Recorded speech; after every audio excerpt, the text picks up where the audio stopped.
Demikian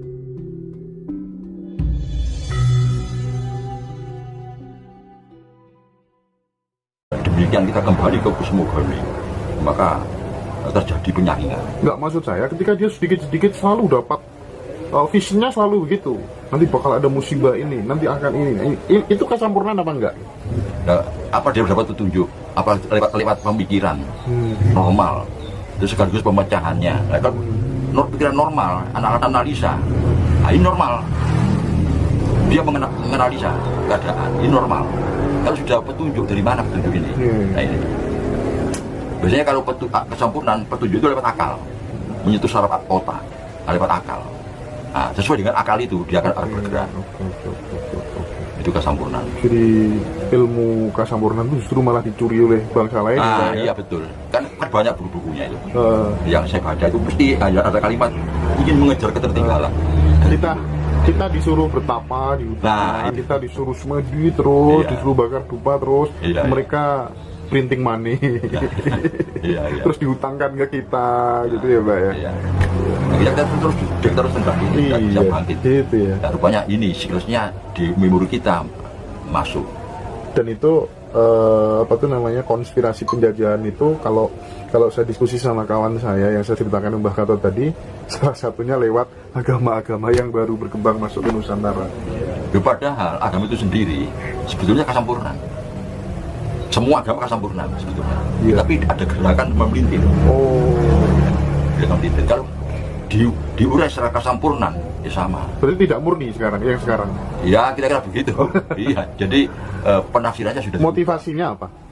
Ya, mungkin ada kepentingan menguasai dunia lewat kecerdasannya. Nyatanya kan begitu. Oke. Dan ini yang menarik ini. Kawan saya itu kemudian dia ngamatin lontar-lontar Jawa kuno yang ditulis di bawah 1000 tahun yang lalu dan lain sebagainya itu. Ternyata beliau menegaskan bahwa Satrio Piningit itu hanya cara orang Barat, orang Eropa untuk membodohi kita diajak berhalusinasi terus, berharap sesuatu yang tidak akan pernah ada. Bagaimana Mbak Gatot merespon itu? Kalau saya memaknai Satrio Piningit itu, presiden, raja, kaisar, ya, sultan akan datang itu sudah ditebak. Dan semua partai itu mingit, ada jagonya. Sehingga siapa belum tahu. Tapi sebelumnya kan putra mahkota, semua dunia itu putra mahkota penggantinya. Pasti sudah tahu ini bakalnya lahir anak laki-laki. Oh, ini calonnya raja, sudah tahu. Tapi demikian ke demokrasi, tidak tahu orang. Terpinggit. Jadi tiap kelompok atau tiap partai itu punya jago yang sudah dipinggit, jago betul. Ini hanya Satrio Piningit. Berarti bukan sosok orang yang akan bawa perubahan, bukan begitu? Ya, menurut pemikiran si partai itu begitu. Bukan misi partai kan. Ya kan menjalankan perubahan, kemakmuran dan sebagainya kan gitu. Tapi kan itu pilihannya partai, Mbak Gatot, bukan pilihannya rakyat. Nah, ini kalau diteruskan, ini ada perbedaan antara orang mengharap satu sosok yang bisa memakmurkan semua rakyat dan satunya ini sosok yang memang dijago, yang apa kepentingan partai, kepentingan bangsa itu ini yang menjadi pembicaraan. Tapi memang istilah di 1000 tahun yang lalu itu nggak ada konsep Satrio Piningit seperti yang dipahami orang seperti saat ini. Gitu. Kalau Ratu Adil ada. Kalau Ratu Adil ada. Ya. Kalau Satrio Piningit tidak ada memang ya. Termasuk Ratu Pantai Selatan juga tidak ada. Tidak ada. Ya. Ini adanya sejak zaman Mataram. Ya. Kesultanan itu. Tapi sudah melekat ya. Ya, gimana terus semua masyarakat itu kok berkontra adanya itu. Tapi kalau kemudian sesuatu yang tidak ada terus kemudian diyakini ada gitu, gimana terus, Mbak? Kan semua orang udah menganggap ada gitu. Padahal itu zaman dulu nggak ada. Nah, sebetulnya paling enak itu kita mendengarkan para medis termasuk psikolog pada zaman Covid ini. Beliau itu berkali-kali teriak bahwa semua dari pikiranmu sendiri. Itu kan berkali-kali itu. Berkali-kali. Jadi orang sakit kena corona katanya, terus mati karena ketakutan. Bener. Nah, dari pikiran sendiri. Kalau ini kita kembangkan semua dari pikiran kita sendiri. Semuanya ya. Iya, kita adakan sendiri. Kan ini harus kita kuati kan ini. Ini satu ajaran dari para medis yang bagus, harus kita tangkap ini. Semua dari pikirannya sendiri. Betul. Apa yang kamu pikir itu yang terjadi. Apa yang Mbak Gatot sampaikan itu bener, Mbak. Saya bolak-balik salaman sama orang yang positif COVID, Mbak. Tapi karena pikiran saya mengatakan jangankan corona, rokok ora ono nang pikiranku. Saya aman, nggak ada apa-apa sampai sekarang ya Pak ya. Betul, seperti yang kapan hari kan jenengan ngasih cerita kan sosok Joko Tingkir atau siapa itu yang dulu mau dibunuh atau apa begitu kan ya. Ternyata sumbernya ketakutan pada pikirannya sendiri. Iya. Nah terus ini yang menarik, orang Jawa pada rame-rame untuk menemukan rumah Tuhan sampai ke luar negeri dan lain sebagainya gitu. Pandangan orang Jawa, rumahnya Tuhan itu apakah memang harus sampai ke sana jauhnya dengan bayar yang mahal atau seperti apa? Kita ini kan satu negara dengan bangsa dengan satu negara yang banyak diujungi imigran kan, sejak sebelum abad pertengahan sampai sekarang. Jadi kalau Eropa Barat sekarang ini banyak masuk imigran, itu baru sekarang ini, dulu kan kita. Sehingga di sini banyak bangsa-bangsa masuk sekali membawa ajarannya, dan akhirnya ajaran itu, ajaran spiritual itu terbagi menjadi dua, agama lokal dan agama dunia internasional. Nah ternyata kita memang sejak awal kita terbentuk komunitas, kita punya kemampuan untuk menelaah agama-agama itu. Sehingga menurut pandangan kita semua agama itu sama. Nah persamaan keyakinan bahwa semua agama itu sama, itu yang menjadi persoalan. Nah, termasuk di dalam menguraikan, menerangkan tentang pokok-pokok ajaran agama itu.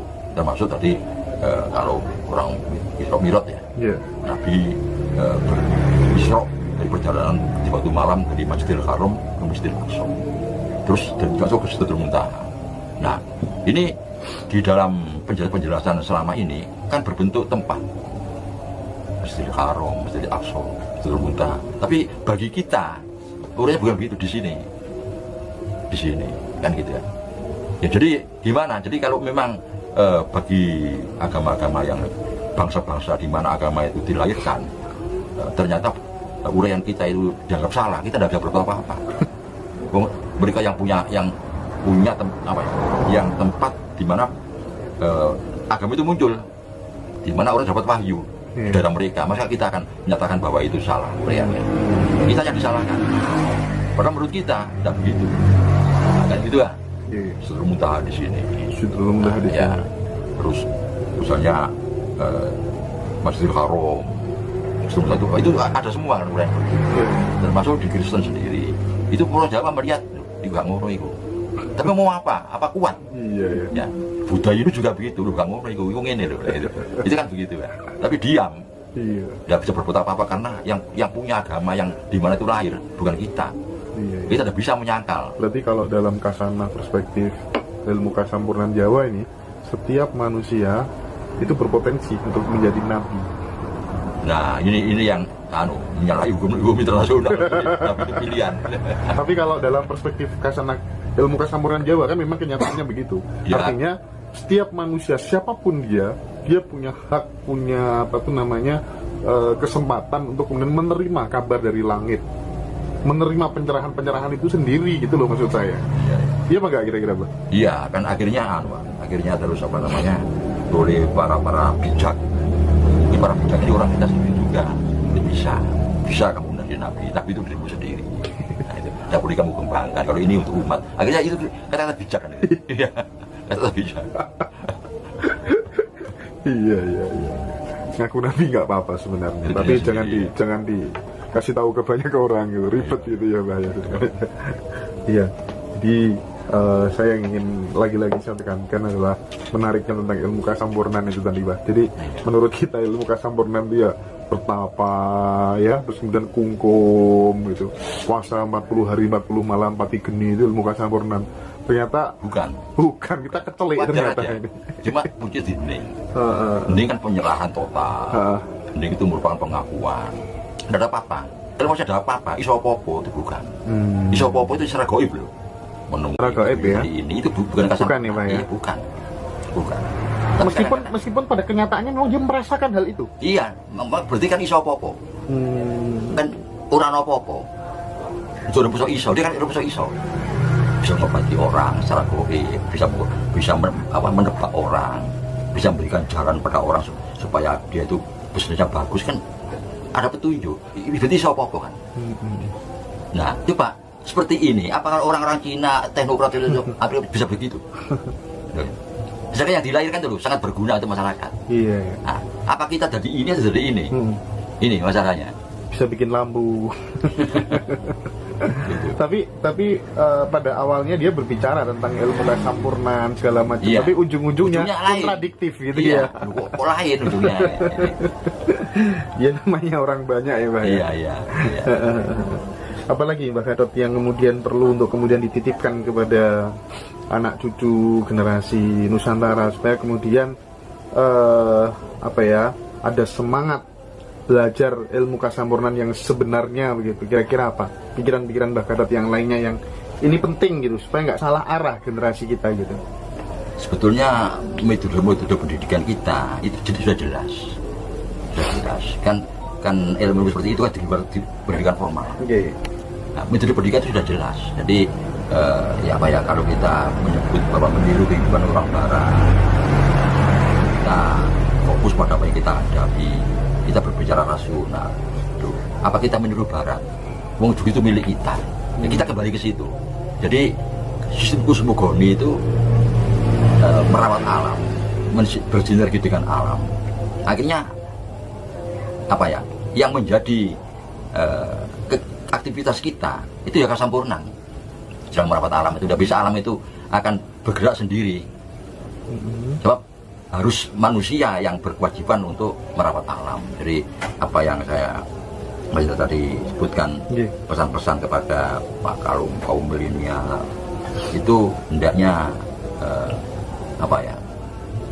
menghormati alam, menghormati alam.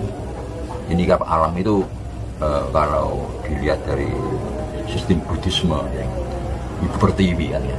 Ibu pertiwi kalau sudah sakit itu bukan berarti ingin ngamuk, tidak bisa menahan sakit, sehingga tidak disadari menjadi dari surga. Tadi akan haus darah. Ini yang dikhawatirkan, haus darah, bukan sengaja, karena tidak mampu menahan sakit, dikeruk, dikuras semua energi alamnya, dikeruk semua. Nah ini yang perlu hati-hati. Batu-batu besar diwangkut. Jadi bisa ya Pak ya? Ibu pertiwi ngamuk gitu bisa ya? Sakit. Karena kesakitan tadi? Kesakitan. Nah jadi ini kalau di dalam masa Mojopahit, ini kan Raden Wijaya bersama Sri Gayatri ini. Jadi ini dewi rumahnya, ini saktinya, jadi saktinya Siwa. Jadi ini yang memang perlu difahami oleh kawan-kawan. Ketika kemudian Ibu Pertiwi itu ngamuk gitu, dengan segala macam bentuk peristiwa dan fenomena yang mengerikannya gitu. Tapi kan di sisi lain masih ada kemudian yang nguri-nguri alam, merawat alam. Apakah kemudian dia juga akan teramuk ke kalian? Nah ini yang ditanyakan oleh Mas Ito tadi tentang pilihan wiji tadi. Dan ini satu orang mengatakan kalau orang tidak patuh kepada ajaranku akan saya hancurkan. Dan itu sumpahnya satu pahala. Artinya apa? Artinya kalau alam dirusak terus ya hancur. Nah apakah alam memilih? Nah ini yang kita harapkan. Kalau kita mengatakan iya, kok setiap tsunami sing mati mau cilik-cilik. Ini akhirnya bingung lagi. Ya sudah itu tidak paham kita.